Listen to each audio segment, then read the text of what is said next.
ensemble. Comme Franco le signalait, c'est le dimanche des Rameaux, le dimanche qui a introduit la Semaine Sainte, un dimanche particulier, un dimanche où nous célébrons l'entrée triomphale de Jésus à Jérusalem. J'en profite pour saluer Russie et Marie. Russie qui est stagiaire donc de l'église Connect à Anderlecht, sont là ce matin parmi nous. Soyez les bienvenus. Tu nous as manqué pendant le voyage. J'aurai l'occasion d'en parler après. J'aimerais lire avec vous pour introduire la prédication de ce matin dans l'évangile de Luc au chapitre 19, justement, cette entrée triomphale de Jésus, à partir du verset 28. Après avoir dit cela, Jésus marcha devant la foule pour monter à Jérusalem. Lorsqu'il approcha de Bethphagée et de Béthanie, vers la colline appelée Mont des Oliviers, Jésus envoya 2 de ses disciples en leur disant « Allez au village qui est en face. Quand vous y serez entrés, vous trouverez un ânon attaché sur lequel personne n'est jamais monté. Détachez-le et amenez-le. Si quelqu'un vous demande pourquoi le détachez-vous, vous lui répondrez « Le Seigneur en a besoin ». Ceux qui étaient envoyés partirent et trouvèrent tout comme Jésus le leur avait dit. Comme ils détachaient l'ânon, ses maîtres leur dirent « Pourquoi détachez-vous l'ânon » Ils répondirent « Le Seigneur en a besoin ». Et ils amenèrent l'ânon à Jésus. Après avoir jeté leur manteau sur son dos, ils firent monter Jésus. À mesure qu'il avançait, les gens étendaient leurs vêtements sur le chemin. Déjà, il approchait de Jérusalem vers la descente du mont des Oliviers. Alors toute la foule des disciples, remplis de joie, se mirent à adresser à haute voix des louanges à Dieu pour tous les miracles qu'ils avaient vus. Ils disaient « Béni soit le roi qui vient au nom du Seigneur, paix dans le ciel et gloire dans les lieux très hauts. » Du milieu de la foule, quelques pharisiens dirent à Jésus « Maître, reprends les disciples. » Il répondit « Je vous le dis, si eux se taisent, les pierres crieront. » Ce texte conclut la montée de Jésus de la Galilée jusqu'à Jérusalem. Il s'agit vraiment d'une montée. La Galilée se trouve à peu près à moins 250 mètres en dessous du niveau de la mer et Jérusalem est à peu près à 950 mètres d'altitude. Donc il s'agit vraiment d'une montée. Dans l'évangile de Luc, ce voyage commence au chapitre 9 pour s'achever au chapitre 19. 11 chapitres qui concernent donc cette montée de la Galilée vers Jérusalem. Luc nous dépeint la marche de Jésus et de ses disciples vers Jérusalem dans ces 11 chapitres. C'est pendant ce voyage qu'il va enseigner et donner les bases nécessaires pour la vie de disciple.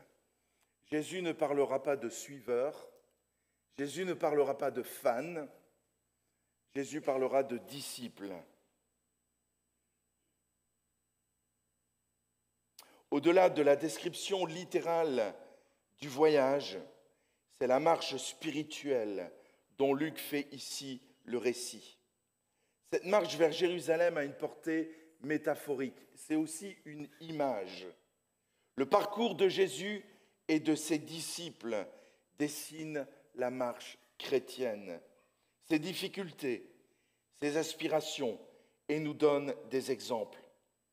Cette marche vers Jérusalem est en quelque sorte notre marche vers la Jérusalem céleste. Amen. Nous sommes que des citoyens des cieux. Notre vie est un passage. Notre destination est la Jérusalem céleste. Suivre Jésus, c'est devenir son disciple. L'épisode de l'entrée à Jérusalem est particulièrement interpellant. Toute cette foule est venue aduler Jésus.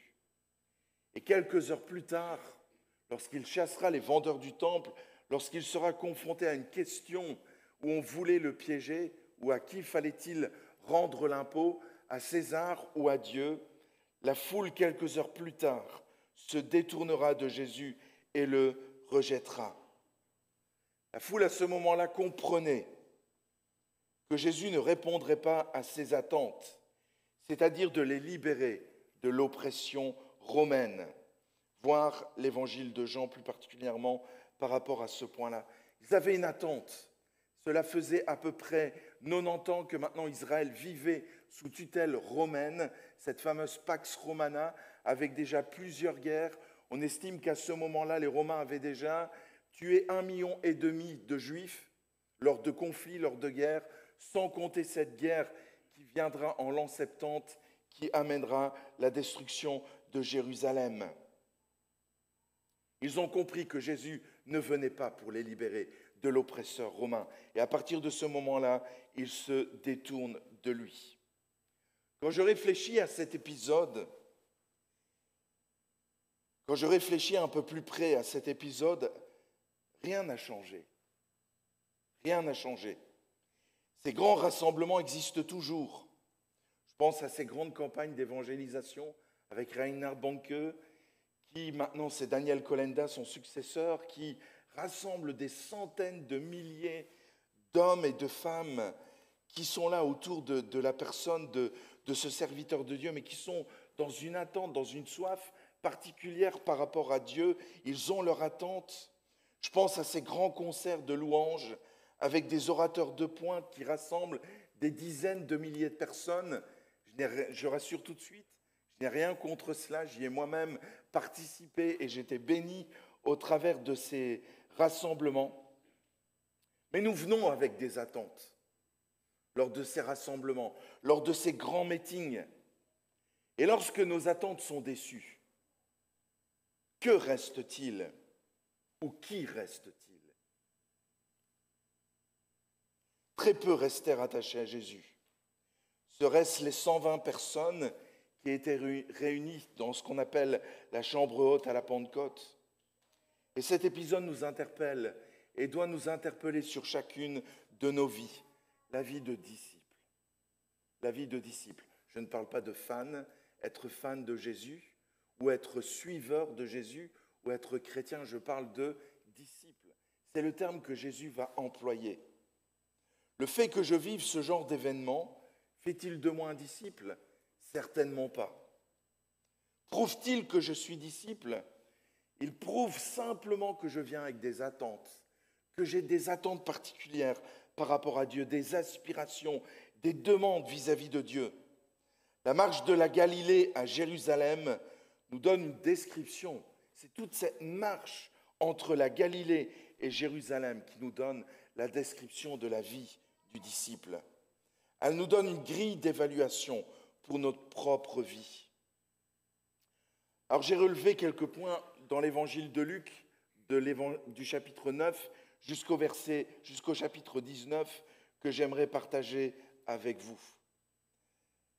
L'un des premiers traits du disciple, c'est que le disciple doit être prêt à être rejeté. Dans le chapitre 9, les versets 51 à 56, Jésus déclare, ou en tout cas Luc écrit, « Lorsque approchèrent les jours où il devait être enlevé du monde, Jésus prit la décision de se rendre à Jérusalem. Il envoya devant lui des messagers qui se mirent en route et entrèrent dans un village samaritain pour lui préparer un logement. Mais on refusa de l'accueillir parce qu'il se dirigeait vers Jérusalem. Voyant cela, ses disciples, Jacques et Jean, dirent « Seigneur, veux-tu que nous ordonnions au feu de descendre du ciel et de le consumer comme l'a fait Élie ?» Jésus se tourna vers eux et leur adressa des reproches en disant « Vous ne savez pas de quel esprit vous êtes animés.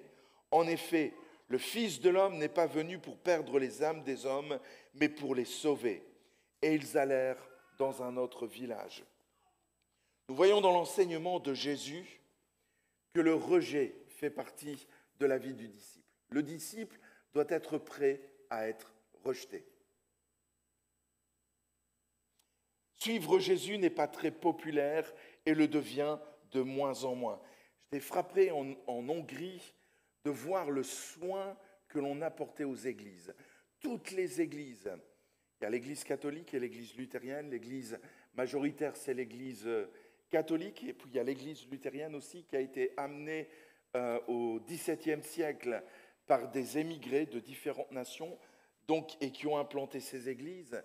Mais j'étais vraiment interpellé par rapport aux soins qu'on apportait à ces bâtiments. Alors on peut se dire c'est des bâtiments. C'est des bâtiments. Ok. Mais ça veut dire quelque chose. Ça veut dire quelque chose de particulier quand on prend soin vraiment des bâtiments. Nous sommes dans une société qui rejette de plus en plus le christianisme. Et être disciple de Jésus, c'est être prêt à être rejeté. Ici, évidemment, il s'agit de cette relation conflictuelle entre les Juifs et les Samaritains, le rejet auquel ils sont confrontés de part et d'autre. Mais la manière dont les disciples de Jésus vont réagir est loin d'être appréciée par Jésus. Jésus nous rappelle qu'il ne faut pas réagir de la même manière par la colère, et même une colère plus loin, parce que qu'est-ce qu'il demande? Est-ce qu'on peut prier pour que le feu vienne les consumer? Comme ça s'est passé avec Élie. S'il te plaît, Jésus. En plus, les Samaritains, ça nous dérange. Ils nous dérangent. Ils nous dérangent. Ça nous arrangerait. Et Jésus va leur dire, vous ne savez pas de quel état d'esprit vous êtes animés. Le chrétien n'est pas là pour juger. Il est là pour annoncer le salut. Afficher notre christianisme nous amènera à être rejetés par le monde. Nous devons continuer à proclamer l'Évangile, même face aux oppositions. Je vous assure, ça va devenir de plus en plus compliqué. Je ne suis pas prophète de malheur, mais regardez bien, soyez attentifs à l'évolution des mœurs.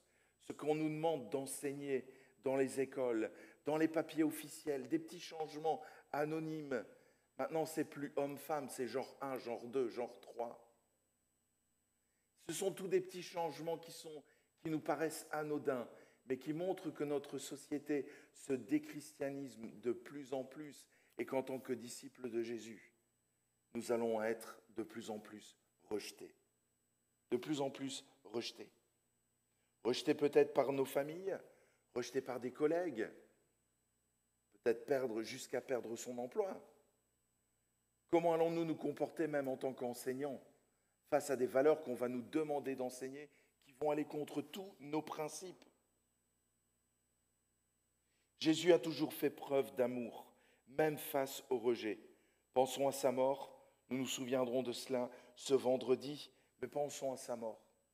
Tous les crucifiés, les historiens le racontent, Pline l'Ancien, etc., en parlent. Chaque crucifié maudissait ses bourreaux, tellement que la douleur était atroce. Maudissait ses bourreaux. La preuve, c'est que les brigands à ses côtés vont dire « Mais pourquoi tu maudis pas? Pourquoi tu maudis pas ?» Jésus va dire « Père, pardonne-leur. Ils ne savent pas ce qu'ils font. Ils ne savent pas ce qu'ils font. » Nous ne devons pas oublier qui est notre maître. Et nous n'avons pas à craindre ceux qui peuvent faire mourir le corps, comme il le dit dans l'évangile de Luc au chapitre 12. Celui que nous devons craindre, c'est Dieu. Ce n'est pas ceux qui peuvent porter atteinte à notre identité physique, morale, psychologique. Celui que nous devons craindre, c'est Dieu. J'insiste sur le mot « craindre » parce que c'est les termes que la Bible emploie. Ce n'est pas « respecter », c'est le mot « crainte ». Ça va, je pense que c'est quelque chose qui doit être à nouveau proclamé aussi dans l'Église. La crainte de l'Éternel, c'est le commencement de la sagesse. Si je crains Dieu, je vais craindre aussi de porter atteinte à la sainteté de Dieu et à ma sanctification. Le deuxième point que l'on découvre dans cette marche, à partir du chapitre 9, c'est que le disciple aime son prochain. Rappelons-nous les 2 commandements. Tu aimeras le Seigneur ton Dieu de tout ton cœur, de toute ton âme et de toute ta force, et ton prochain comme toi-même. Et ton prochain comme toi-même. Pensons à la parabole du bon samaritain. Au chapitre 10, qui est mon prochain? Posera la question, ce pharisien, qui est mon prochain? Et Jésus va lui répondre avec cette parabole du bon samaritain. Et Jésus renversera la question en disant, toi, fais-toi proche d'eux. Le disciple de Jésus aime son prochain. Dans cette parabole du bon samaritain que nous connaissons tous, Jésus va prendre l'exemple de 3 hommes qui connaissaient bien la loi. Et ces hommes ont eu peur de entre guillemets, de se mouiller, parce que toucher, se blesser, c'était se rendre impur. C'était se rendre impur. Et là, tellement précieux notre pureté. On ne va pas se mouiller. Hein.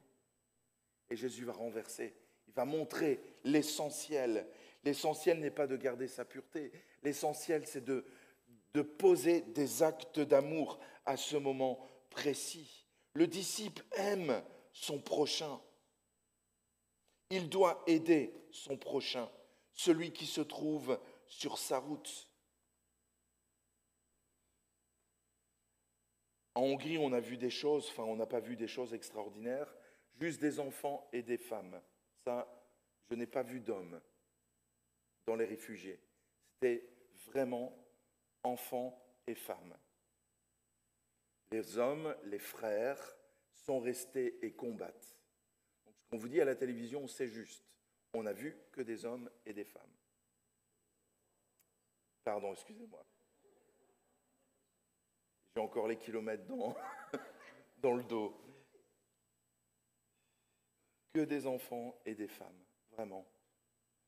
Et l'Église hongroise est face à ce défi. Ils ne savent pas comment s'y prendre, parce que c'est vraiment aussi un défi. Il faut des traducteurs ukrainiens. Le hongrois, c'est vraiment particulier. J'ai essayé de me raccrocher à des mots,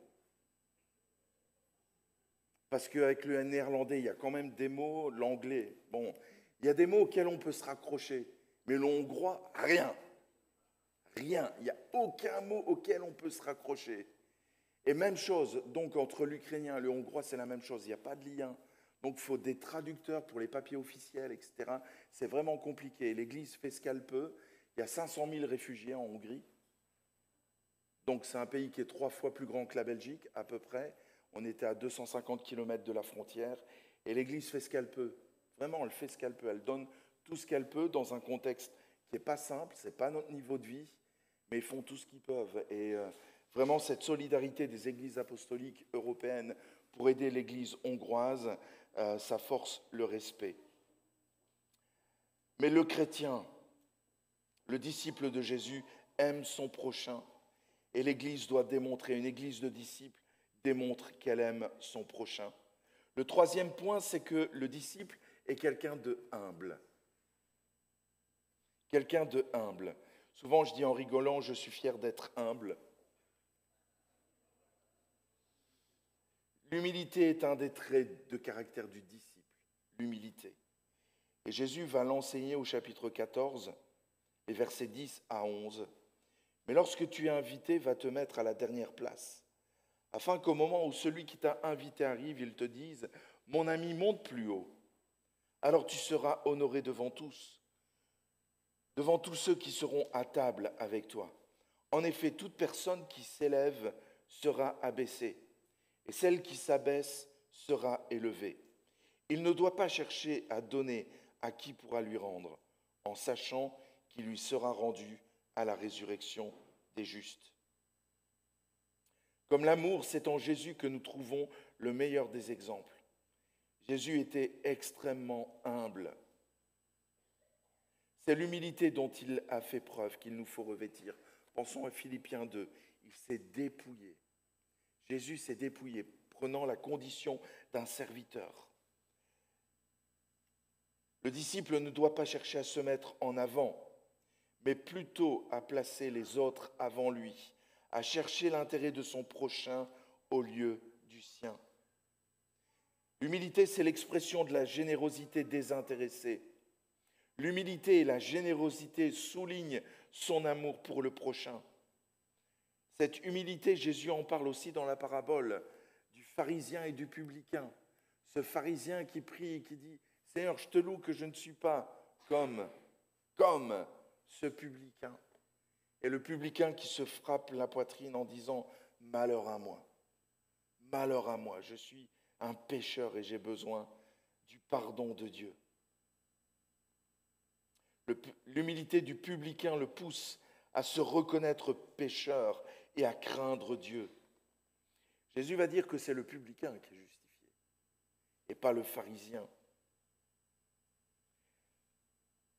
Dans Luc 14, Jésus nous explique que celui qui s'abaisse sera élevé.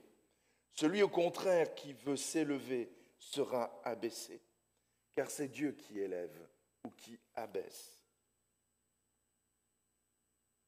L'humilité est tellement importante. Je dis souvent, et c'est vraiment un leitmotiv pour mon ministère, par la grâce de Dieu, je suis ce que je suis. Pas plus, pas moins. Pas plus, pas moins. Par la grâce de Dieu, je suis ce que je suis. C'est l'apôtre Paul qui prononce cette prière et je la prends pour moi. Par la grâce de Dieu, je suis ce que je suis. Un pécheur pardonné en premier, que Dieu a appelé et que nous sommes tous appelés. Nous sommes tous des pécheurs pardonnés, appelés à le servir avec nos talents, avec ce que Dieu nous a donné. Pas plus, pas moins. Mais les talents que Dieu nous a donnés, il nous en demande compte. Qu'est-ce que tu as fait des talents que je t'ai donnés? Se mettre au service de Dieu avec les talents que Dieu nous a donnés, ce n'est pas une preuve d'orgueil. C'est faire tout simplement se mettre au service. Quand je me mets au service, c'est faire preuve aussi d'humilité. Jésus va servir. Toute sa vie, c'est une vie de service. Dans Jean 13, il va laver les pieds de ses disciples et va dire « Celui qui veut être grand dans mon royaume, qu'il se fasse serviteur de tous. » Jésus nous a montré un exemple parfait d'humilité. Parfait d'humilité. Jésus n'a jamais écrasé quelqu'un. Jésus n'a jamais humilié quelqu'un. Il était humble et doux. Humble et doux de cœur. Le disciple doit par conséquent veiller à son humilité, à mettre toujours Dieu en avant. Ce que nous sommes, c'est par la grâce de Dieu. C'est par la grâce de Dieu. Il y a quelques décennies de cela, la Normandie a connu un réveil. Vraiment, suite, évidemment, à la Seconde Guerre mondiale, j'ai appris que l'Église apostolique hongroise a été fondée par des soldats américains. Ce sont des soldats américains qui ont connu le réveil d'Azusa Street, qui ont transporté cela en Hongrie, et bien sûr, avec leur cheminement, vont donner naissance à l'Église apostolique. La Normandie a connu vraiment un réveil, et à Dieppe, il y a une très grosse église pentecôtiste où vraiment Dieu a utilisé son serviteur. Sur les murs étaient accrochés des béquilles, etc. Preuve vraiment que Dieu avait agi par miracle dans cette église. Un jour, ce serviteur a dit « Cette œuvre, c'est l'œuvre de mes mains ». Du jour au lendemain, tout était terminé. Dieu n'est plus intervenu dans cette église. Dieu ne partage pas sa gloire. Dieu ne partage pas sa gloire. À lui toute la gloire. À lui toute la gloire, pas un homme, pas un homme. L'humilité, tellement important. Le quatrième point, c'est que le disciple est totalement attaché à Jésus et totalement détaché du monde. Totalement attaché à Jésus et totalement détaché du monde. Dans Luc chapitre 9, à partir du verset 57, pendant qu'ils étaient en chemin, un homme lui dit « Seigneur, je te suivrai partout où tu iras. » Jésus lui répondit « Les renards ont des tanières et les oiseaux du ciel ont des nids, mais le Fils de l'homme n'a pas un endroit où il puisse reposer sa tête. » Il dit à un autre « Suis-moi. » Il répondit « Seigneur, permets-moi d'aller d'abord enterrer mon Père. » Mais Jésus lui dit « Laisse les morts enterrer leurs morts, et toi, va annoncer le royaume de Dieu. » Un autre dit « Je te suivrai, Seigneur, mais permets-moi d'aller d'abord faire mes adieux à ceux de ma maison. » Jésus lui répondit « Celui qui met la main à la charrue et regarde en arrière n'est pas fait pour le royaume de Dieu. » Oula. Ici, Dieu nous parle, Jésus nous parle de priorité. Ça, il ne nous parle pas de rejeter les membres de nos familles, ni quoi que ce soit. Il nous parle de priorité. Le disciple connaît ses priorités, connaît ce qui est vraiment important. Jésus nous invite à calculer la dépense, à réfléchir à la dépense. Qu'est-ce que le disciple, être disciple de Jésus, qu'est-ce que ça va engendrer pour nos vies? Quelles vont être les conséquences? Jésus insiste sur le fait que nous devons réaliser ce qu'il en coûte de le suivre. le prix à payer. Suivre et être disciple de Jésus a un prix à payer. Mais combien la récompense est plus élevée encore. Et il nous faut prendre conscience des implications de la vie de disciple pour pouvoir nous engager réellement. Ce n'est pas un engagement à temps partiel, être disciple de Jésus. C'est à temps complet. C'est à temps complet. Toute notre vie. Jésus nous le dit clairement. Il est la priorité. Celui que nous devons préférer à tous. Et même parfois à notre famille. Alors je sais qu'il y a eu des discours. Souvent il y a eu ce discours Dieu, la famille et l'Église. Ou Dieu, l'Église et la famille. Qui est en priorité? Qui est en priorité? Bien sûr, Dieu. L'œuvre de Dieu. Souvent c'est Dieu. La famille, enfin il y a... C'est un mix là. Je pense que quand Dieu nous parle et nous conduit, il devient la priorité, point barre. C'est tout. Il ne faut pas se poser de questions. Est-ce que Dieu est notre priorité? C'est tout. Il faut simplement se poser la question. Parfois on prend du temps avec notre famille, du temps de qualité. Parfois on prend plein de temps avec la famille, mais ce n'est pas du temps de qualité. Je peux être 30 heures avec ma famille, mais c'est comme si j'étais absent. Présent de corps, pas d'esprit. Est-ce du temps de qualité? Est-ce du temps de qualité quand je passe 30 heures avec ma famille, mais que je ne fais rien, que je ne parle pas, que je suis perdu dans mes pensées, ou alors il n'y a rien de constructif? Est-ce du temps de qualité? Le temps de qualité, par contre, je peux prendre 2 heures et que ce soit vraiment du temps de qualité. Les paroles de Jésus nous invitent à réfléchir sur nos priorités. Et c'est vraiment quelque chose d'insistant. Quelles sont tes priorités dans la vie? Dans la vie. Le 5e point, c'est que le disciple est totalement dépendant de Dieu. Jésus nous invite à tout abandonner pour le suivre. C'est ce qu'il a dit à ses disciples. Toi, suis-moi. Il est dit que les Jacques, Jean, Pierre, André, ils ont abandonné leur filet. Ils ont abandonné leur filet. Ils ont abandonné leur gagne-pain. C'était des petites entreprises. André, Pierre, Jacques et Jean, c'était des petites entreprises. Des gens assez, quand même, avec une bonne situation. Posséder une barque, ce n'était pas commun. C'était quelque chose d'assez cher, avoir une barque de pêcheurs. Donc c'était une petite entreprise, c'était des gens, allez, on va dire la classe moyenne. C'était la classe moyenne. Pour l'époque, c'était bien. Ils ont abandonné leur gagne-pain pour suivre Jésus. Le disciple est prêt à tout abandonner et abandonne tout pour suivre Jésus, pour suivre Dieu. Dieu sait ce qui est bon pour nous. Il veut que nous apprenions à dépendre de lui. La crise que nous connaissons nous déstabilise. On avait budgété au niveau de la réunion d'ASBL un certain gros supplément au niveau des dépenses énergétiques. On a reçu la régularisation. Je peux vous dire que le budget est explosé, mais vraiment explosé, au niveau de tout ce qui est charge énergétique. Et encore, on n'a pas encore tout reçu. Il nous manque encore le gaz. On est déjà à plus de 4 000 € en plus. On ne s'attendait pas à ça. Mais ça nous déstabilise. On est dans une crise qui nous déstabilise totalement. Je pense qu'au travers de cette crise, en tant que chrétien ou en tant que disciple de Jésus, il y a quelque chose qu'on doit réapprendre. C'est en qui je place ma confiance. Je dépends de qui, finalement? Je dépends de toute cette sécurité que l'État a mis en place et qu'il est complètement déplacé. J'entendais un certain candidat à la présidence française, je tairai son nom, qui disait « il faut tout recollectiviser ».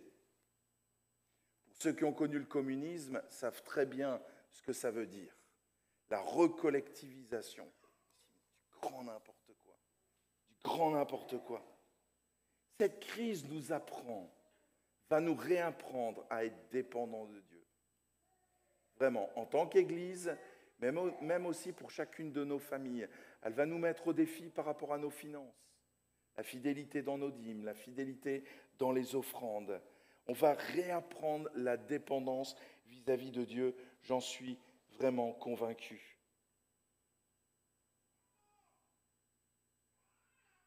Dans ce chemin, sur ce chemin, Jésus va passer à Béthanie et va s'arrêter chez ses amis, Marthe, Marie et Lazare. Au chapitre 10, cette scène nous donne encore un enseignement pratique sur les priorités. Vous connaissez tous cette histoire et où Jésus va dire « Mais Marie a choisi la bonne part ». Les priorités, toujours les priorités, être dépendant de Dieu. Il y a cette invitation à être à l'écoute de Dieu, à chercher ce qu'il peut nous apporter avant de chercher à lui apporter quelque chose. Le vrai disciple garde la parole de Dieu. Il est aussi dépendant de cette parole, car elle est pour lui une bénédiction. Notre dépendance doit aussi se manifester en termes de dépendance spirituelle. Elias dit toujours qu'il y a les chrétiens chats et les chrétiens chiens. Pas vrai?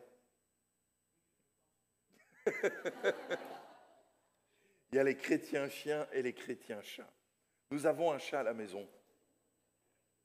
Personne n'aurait cru qu'on aurait un jour un chat à la maison. Cette petite boule de poil qui s'était réfugiée dans notre abri de jardin qu'on avait abandonné, on l'a récupérée, on y a mis notre amour quand même, on s'y est attaché à cette boule de poil, mais elle n'en a rien à cirer. Elle n'en a rien à cirer. Ce qui compte, c'est la nourriture et qu'on ouvre la porte quand elle veut sortir et qu'on ouvre la porte quand elle veut rentrer.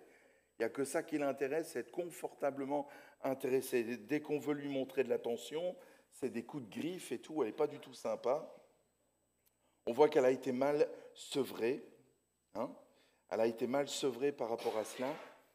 Le chrétien chat et au travers de ce chat, on voit qu'elle est attachée à la maison. La maison, elle est attachée à la maison et elle est opportuniste. Quand elle veut le câlin, c'est elle qui vient. Ce n'est pas nous. C'est elle qui vient et alors on lui donne. Ça dure 30 secondes, après ça y est, on a un coup de griffe, c'est mort. Il y a le chrétien chat et le chrétien chien. Le chrétien chien, c'est celui qui est attaché au pasteur. Le chien, il est attaché à son maître, pas à la maison. Et puis il y a le chrétien chat qui est attaché à son église. J'ai bien retenu.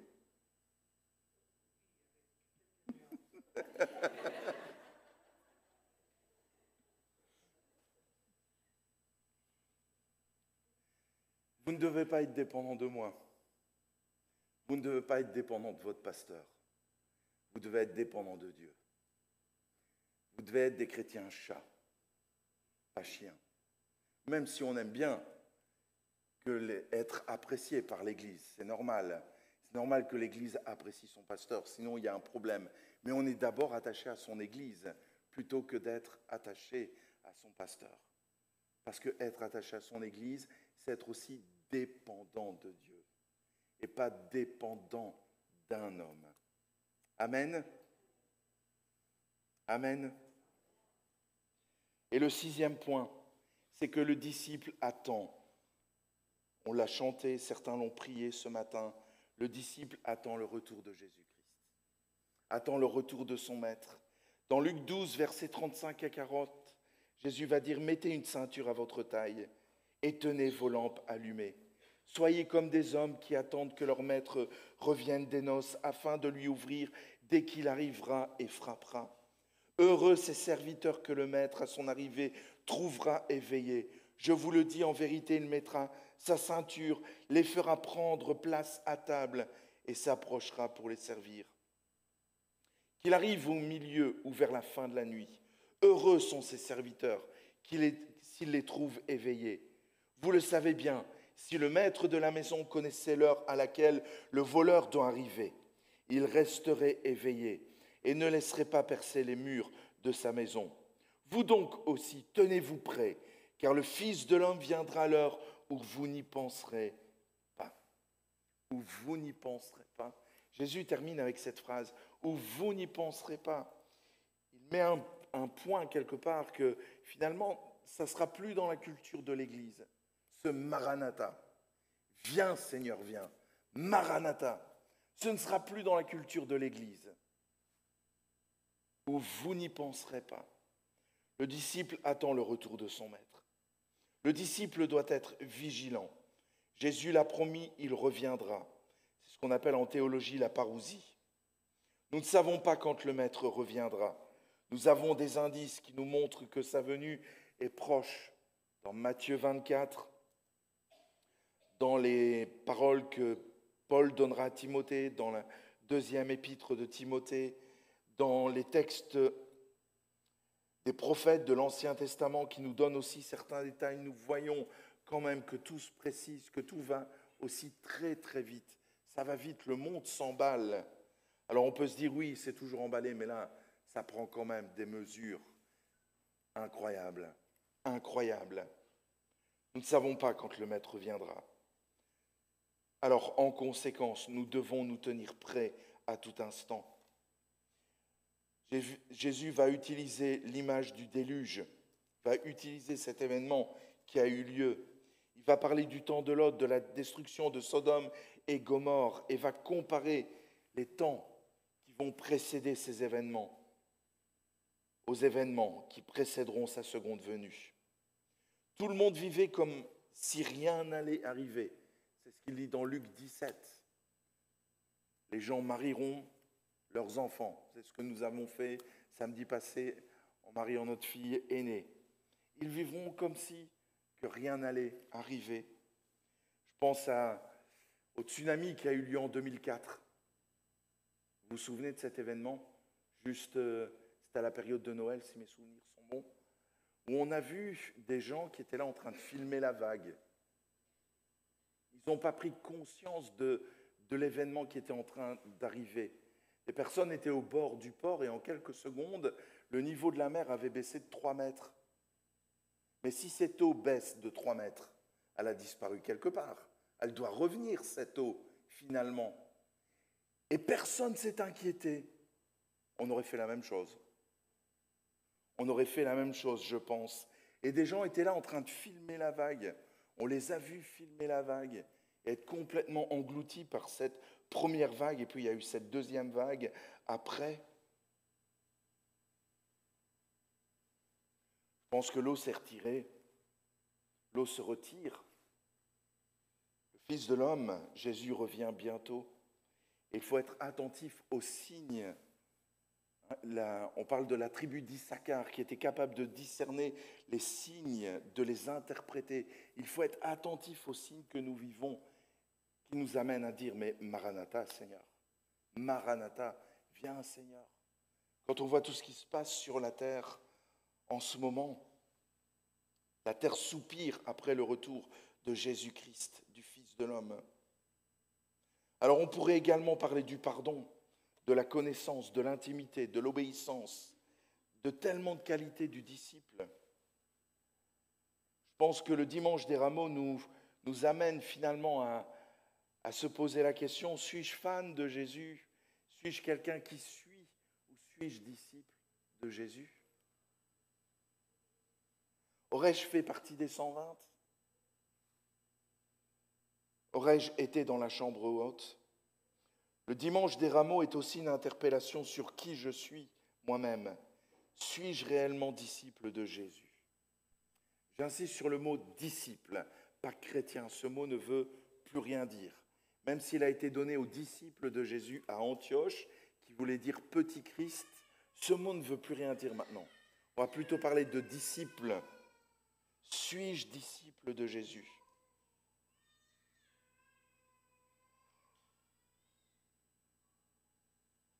Nos attitudes montrent que je suis disciple de Jésus ou pas. Cette foule n'a pas eu ce qu'elle obtenait. Cette foule n'a pas eu du tout ce qu'elle obtenait. Lorsque je n'obtiens pas ce que je veux de Dieu, comment je me comporte? Est-ce que j'explose? Est-ce que je me révolte? Est-ce que je me détourne?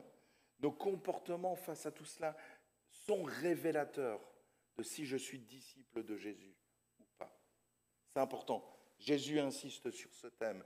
Les évangiles parlent de disciples. Et c'est ce terme-là qu'il faut retenir. David Watson a écrit un excellent livre, un vieux livre, c'est Être disciple de Jésus-Christ, que je vous recommande s'il existe encore, de David Watson, qui montre bien la vie du disciple. Ou faites le cours Instay, qui est excellent. Le premier volume parle de la vie de disciple, et je vous encourage à faire ce cours, et qui nous remet en cause, qui nous remet en question aussi par rapport à la vie de disciple. Celui-là est à faire absolument. Tout le parcours est excellent, mais celui-là particulièrement, la vie du disciple, donc dans le cadre du cours Instay. Suis-je disciple de Jésus? C'est le message du dimanche des rameaux aussi.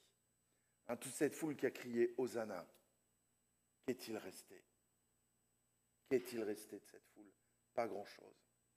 Pas grand-chose. Que Dieu nous aide vraiment à être, nous, y compris. Jésus va dire aux pharisiens, vous mettez des fardeaux sur les épaules des gens que vous n'êtes même pas capables de porter. Et parfois, en tant que pasteur, on est aussi comme ça. On vient avec nos grands discours du haut de la chair, hein, et puis on met des fardeaux sur les épaules des gens qu'on n'est pas capable de porter nous-mêmes. Que Dieu nous aide et m'aide à être vraiment disciples de Jésus. Disciples de Jésus également. Que Dieu nous aide à aimer nos prochains. Que Dieu nous aide à marcher dans l'humilité, à ne pas nous tromper de combat. L'humilité et l'orgueil, c'est subtil, c'est tellement subtil. On croit être humble, mais en fait, c'est une démonstration de l'orgueil. Quand on juge parfois certaines églises en s'appuyant sur des textes, finalement, est-ce que ce n'est pas une forme d'orgueil? C'est tellement subtil, l'orgueil, tellement... Que Dieu nous aide. Il était doux et humble de cœur, Jésus. Doux et humble de cœur.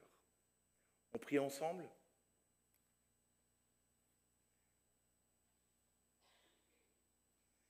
Seigneur, merci pour ta parole, merci pour ce parcours de Luc 9 à Luc 19 qui nous montre, qui est une métaphore aussi de notre vie, qui peut être vue vraiment comme une image de notre parcours sur terre. Je pense aussi à ce livre, Le voyage du pèlerin de John Bunyan, qui nous montre que nous sommes en voyage, en pèlerinage sur la terre vers la cité céleste. Merci Seigneur de nous avoir montré l'exemple. Tu t'es pas contenté de parler, tu as dit je vais vous montrer l'exemple. Tu étais serviteur. Et pourtant, tu étais roi des rois et seigneur des seigneurs. Tu t'es fait serviteur. Tu as servi les uns les autres. Tout en étant supérieur. Tu étais roi des rois et seigneur des seigneurs. Tu avais l'autorité au-dessus de tout, mais tu t'es fait serviteur. Tu nous as montré l'exemple de l'humilité. Tu nous as montré l'exemple du pardon. Tu nous as montré l'exemple de l'amour. Tu nous as montré l'exemple. Seigneur, aide-nous à être vraiment disciple. Aide-moi à être vraiment disciple. Merci de bénir l'Église. Merci de nous nourrir de ta parole, de nourrir notre foi, de nourrir notre discipline, de nourrir cette volonté de marcher dans tes empreintes, de ressembler au Maître de la moisson. Seigneur, aide-nous vraiment. Nous disons aussi, Maranatha, viens Seigneur, viens. Viens bientôt. Mettre un terme à cette folie humaine, mettre un terme au mal, mettre un terme au péché, mettre un terme à toute cette destruction de la création que tu as faite. Maranatha, viens Seigneur, viens. Mais en attendant, aide-nous en tant qu'Église à montrer ton amour, à marcher dans l'humilité et à transmettre ce que tu as transmis. Amen. Amen.